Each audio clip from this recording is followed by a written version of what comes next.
Hey, I'm that sock you lost in the dryer, and in this video I am a 278.75 Fury Warrior, which is all heroic gear that is fully upgraded. This was recorded on Monday, May 11th, 2026 in patch 12.0.5.67451 of the Midnight expansion. Make sure before you go in you set it to Mythic because the mount we're after here only drops on Mythic. And on this first trash pack, this rank overseer does Wild Wallop, which is just a brown circle that knocks you back if you're in it. This place overall is pretty easy if you're about the item level that I am. I don't know which level specifically you need to be to be able to do this well. Just go in and see if you can do it. For the majority of this video, if there is stuff that I shouldn't be standing in, I'm going to stand in it. I'll call it out in the video, but I'm just showing you a worst case scenario if you were to stand in stuff and see how much damage it does. If you're lower geared and stuff is hurting, obviously don't stand in this stuff, but I'm just kind of showing you a worst case scenario. In this section, I like to go right just because there's a patrol on the other side and you have to kill the guys that come down anyway, so I just prefer to go this way. Once you kill that pack, just watch out for the pack of moles there that are patrolling, and then you're going to head over to the first boss, who is Ol Waxbeard. He comes out after when you get close enough, and he'll kill some of the ads there, but leave a few of them alive. During this fight, there'll be trains on the track that will knock you back if you get hit, so you'll see me getting hit here multiple times. There is a light on the thing that comes out that you can kind of see where it's coming from. You can obviously look. One of the things will get stuck here, as you'll see, and you have to go kill it. You don't have to, I guess. It used to do a lot of AoE damage, but if you want to kill it, you can. Throughout the fight, ads will spawn and fixate on you, and if the boss does his charge, indicated by a red arrow above your head, try to aim this at a wall, because I've had it in specifically Mythic Plus, which was really annoying.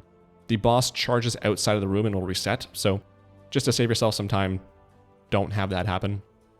There's also a bug where you sometimes, at least for me all the time, you can't loot him.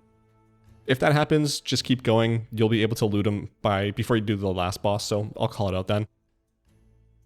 As we head over to the next boss, I want to talk about some music, because I'm somebody who listens, for the last like 10 years, I've been listening to at least 2 albums every day that I've never heard before.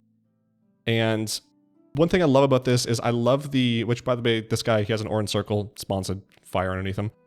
What I love about this is I am mostly a music collector, and I love the idea of finding that next band that blows me away. I'm constantly looking for that high that I got when I heard Bring Me the Horizon Sempiternatal for the first time.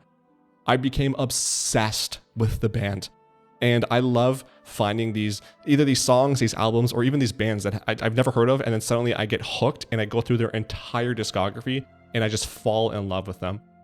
That's how I love listening to music, and I do want to talk a little bit more about that, but I want to talk about this fight first. So in here, just some casters, kind of annoying. Once you get them all together and kill them, the second boss comes up, Blazikon. So there's candles around the room. The boss will put them all out, and then he will put Wick or Light Barrage on you, which is indicated by a red arrow. I don't know why I'm slurring and talking so slow. Every second it drops orange circles, and if you drop an orange circle on a candle, it will light it. After this, the boss will do Enkindling Inferno, which covers the whole room in this bad stuff, except for areas where the candles are lit. Then, all the candles become lit, and he does Extinguishing Gust on you, which is indicated by a blue arrow above your head. This shoots out this tornado, which you would aim at one of the lit candles, which would extinguish it, because after this, he does Incite Flames, which puts orange circles on the ground, and then that covers the entire room in flame, except for the areas where there was no candle lit. This just lasts for a few seconds, though, not the entire fight. So those are the mechanics. You don't have to do them. I'm just explaining them and showing you them in case you're lower geared.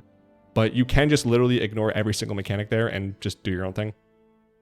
Going back to music, I'm curious how everyone else listens to music, because whenever I tell people I do this, I have like almost, I think, 40,000 liked songs on Spotify. And I always get a lot of flack for that, because everyone's like, well, you don't listen to music. You just kind of, like I said, you collect music. You're not really retaining anything. Which I like. Like I said, that's just how I like listening to music. I hardly ever go back and just re-listen to albums or just put on shuffle stuff. Like maybe when I'm driving, but usually it's a podcast when I'm driving. But I'm curious how everyone else listens to music. Some people just don't listen to music at all, which kind of blows my mind too. On this third boss, the Candle King, he does Paranoid Mind, which will, if he gets that cast off, it'll fear you for like 4 seconds. It's kind of annoying. It may not always be interruptible because your interrupt is on cooldown, but try what you can. He spawns these eerie molds around the room, and walking into them will used to do a lot of damage, I think. It doesn't do that much anymore. This Darkflame pickaxe, indicated by the purple arrow underneath the boss, just get behind one of the molds and let them get hit by it instead of you. If you are tanking this though, try to make sure your back is to the altar where all the gold is. There was one pull I was doing where you saw a cut earlier where I just tanked that pickaxe and I got like so far. I got thrown off this platform and I had the boss reset. And then another time I did it and didn't do that. So I don't know, just always have your back to the altar if you're just going to tank that. The boss also spawns a purple circle underneath you, which you would use to just try to get as many of the molds in there as possible to get rid of them. I think he has an ability where the more molds that are up, the more damage he does on some AoE. Nowadays is not that big of a deal, but again, if you're lower geared, the mechanics might help.